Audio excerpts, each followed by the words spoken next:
Well, good morning. Just got back from a 1,600 mile-ish, 1,550, 1,600 mile-ish road trip in the town car. Some of you guys have been here from the beginning. Some of you are new. Some of you have bought your town cars because of me. Some of you have reached out to me over the years for help with your town cars. I absolutely love these cars. They are, to me, the best car ever made. I know some people don't agree with that, but that's okay. We don't have to agree. This vehicle has been an absolute joy over the last few years. We're almost at 3 years. I bought this vehicle with 196,000 some odd miles, and it's got 240,630 now. The only thing I've done to this vehicle is I put a 373 Ford Racing gear set in the rear end. I wanted a little bit more get up and go out of it instead of the 327 gear set that was in it. Fuel mileage has went down. You know, on the highway I used to get 26 miles to the gallon. I'm down to about 22 with the 373. I put a set of double platinum plugs in it, brand new.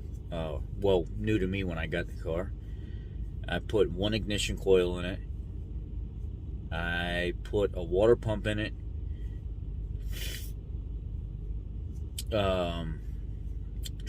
Transmission output shaft seal and differential seal. And I did a filter and pan drop to service the transmission. And I've changed the fluid every 3,000 to 5,000 miles. Mainly 3,000 miles up until recently when we've been doing the oil testing. I figure it's the perfect candidate with high-end oils to test it on. I've done literally nothing to this car. There is some things that are going to have to come up, maybe even starting today, depending on how time permits. Excuse me. My driver's side mirror over here is starting to get these little spider cracks from the side where the defrost grid is going out, so it's going to have to be changed. I'm going to change the glass on that soon. It's a defrost side mirror, so I didn't want to just get a regular one because the regular ones are just stick on. You don't even take the old one off. So I want to actually put a defrost one back in it. It's already on order. There is an area in the back next to the trunk where the round part of the body comes down and then it comes back up and then it levels out above the fuel tank. That channel at the bottom, over the years where the tire has been slinging that salty winter water on the bottom of that channel, has rotted out. You can see that there's rotten holes. So I'm going to cut all that out and I'm going to weld in all new sheet metal and replace that entire section that's bad. Other than that, there's no rot on this car. Nothing. I've put exhaust manifolds on it, but I bought the Dorman set instead of the Ford set, which was a huge mistake because it's not the Dorman manifolds are bad. They're actually good manifolds. It's the gaskets that come with it. You need to get a set of Ford exhaust manifold gaskets with the Dorman exhaust manifolds, and everything is fine. Over the last couple months, I've developed a little right back, the same gaskets that I replaced for the same reason before, except the original gaskets ended up getting, 20 or 15 years out of them, where the Dorman ones I've only gotten a year out of them and they're already starting to leak because the gaskets that Dorman send you with the exhaust manifolds are complete junk. I put a new belt on it. I put all new tensioner and idler pulleys and stuff on it. All new fluids. The fluids have been changed. The trans fluid has probably been changed 2 or 3 times already just because I'm real anal about that stuff. I know there's no need to change the trans fluid that much in 45,000 miles. But that's what I do. I'm a maintenance junkie. When I did the 373 gear set, I put new axle seals in it as well, the axle tubes. I took the factory rotors and brakes off of it and upgraded them to a set of drilled and slotted ceramic. The Duralast, but the higher end sport design, not their cheap stuff. And I typically run a set of 2016 Mustang GT rims on this car, but right now I have a factory set, an ultimate set of rims with Blizzaks. It runs real good. Air ride's never given me a problem one time. Well, I take that back. The air ride did give me a problem, and now I know why. Because that open channel next to the trunk, as the car's going down the road, every once in a while there's like moisture and debris or something gets thrown up in there, and then it gets right behind that air ride switch, and it corroded out that air ride switch. And that's why I had to change that air ride switch out before, is because that open area that had rotted and pitted and fallen away, throwing moisture and water and shit up in there. And not even really throwing it up in there, just the moisture able to get up in there with no protection. So now that I've realized what's going on, I got to get in there and fix all that.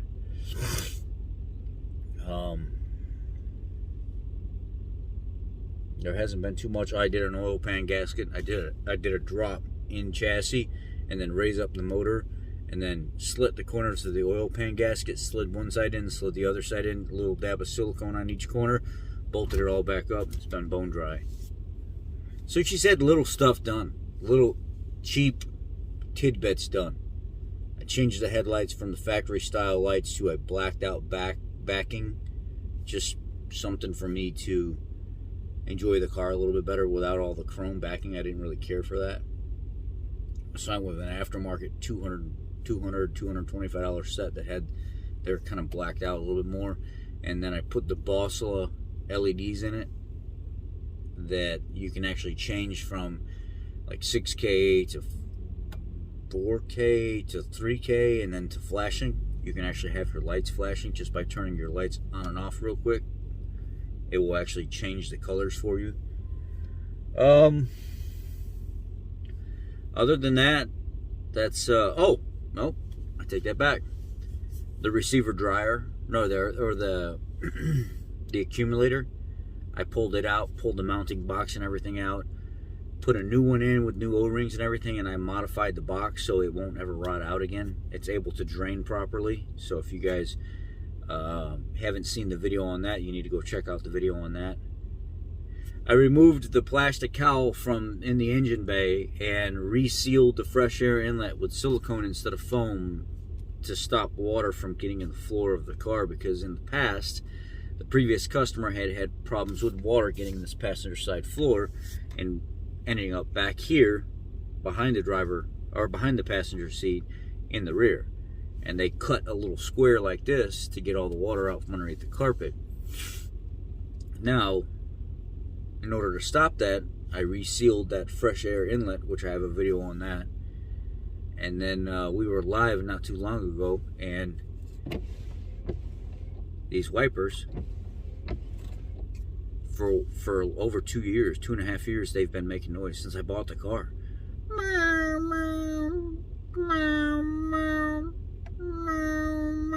That's what it would sound like.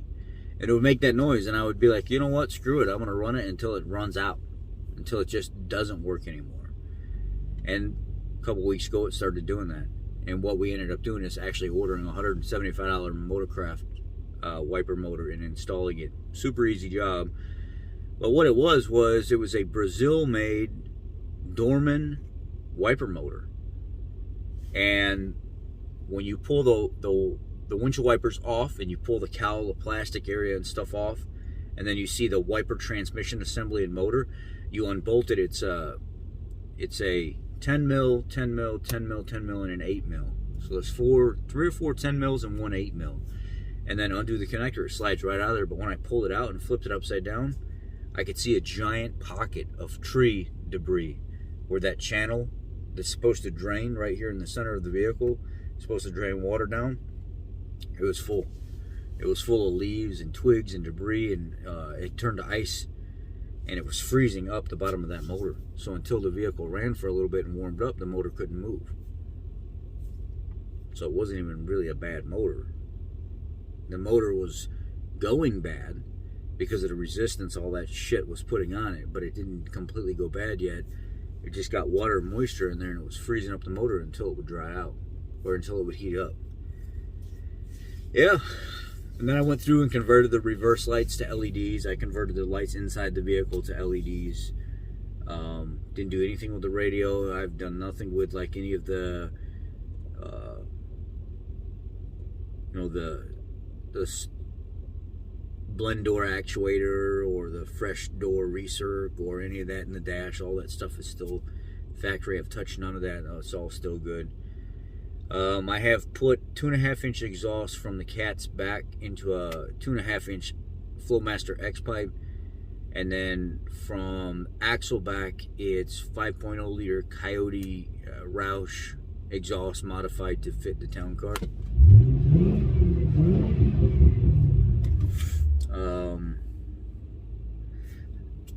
The airbox, it's a hybrid airbox. It is a upper town car box with a lower P71 box, and then the corner is modified so I could mate the two of them together, and it has a bigger inlet instead of the small tiny town car one.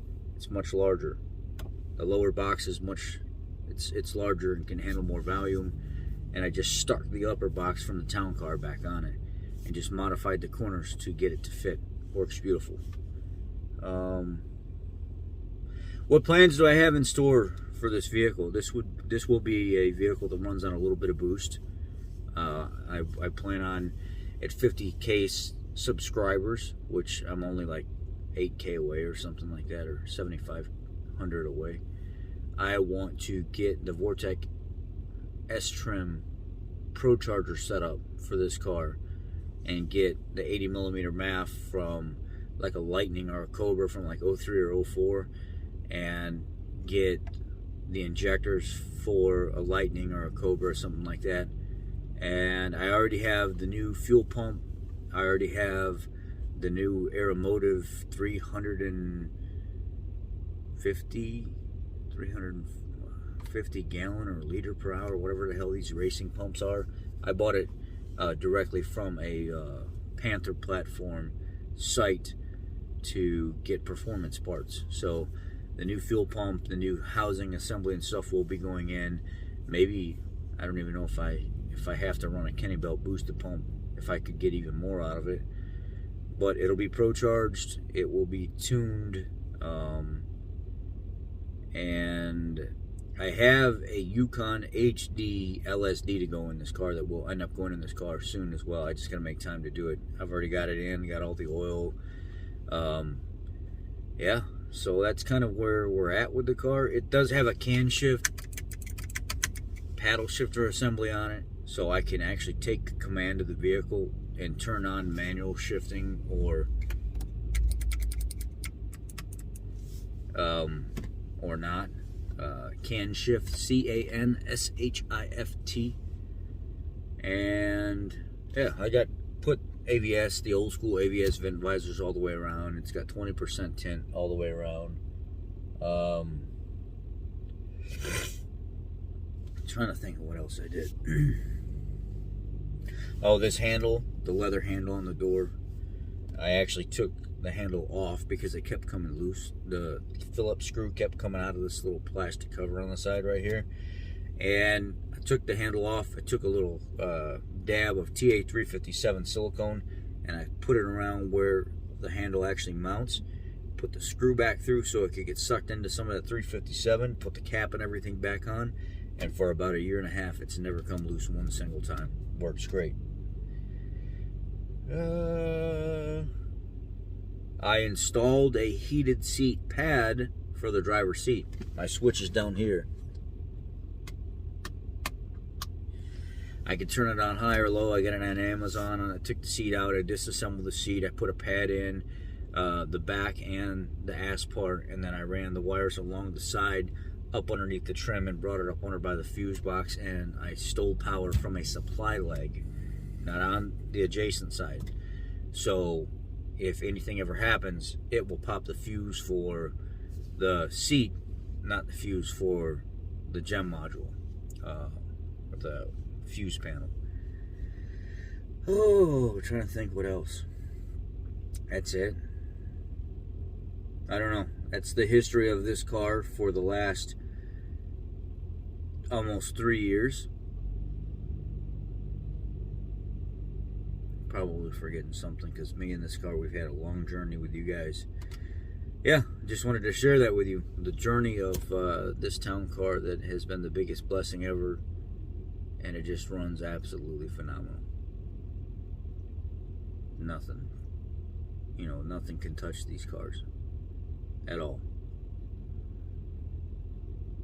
The Mercury Grand Marquis, the Marauders, the Crown Vics, the town cars, they're just time capsules. They're wonderful rides, man. They're really, really hard to beat. Just awesome, awesome cars. Best ever made. So, yeah, wanted to share that with you guys. I hope you enjoyed this recollection over the last few years. And if there's anything that you remember over the last few years with this car that stands out the most, let me know. I appreciate y'all. Let me know how maybe I have impacted your life with your Panther platform car, or how you remember even meeting me because of my Panther platform car. Y'all be blessed.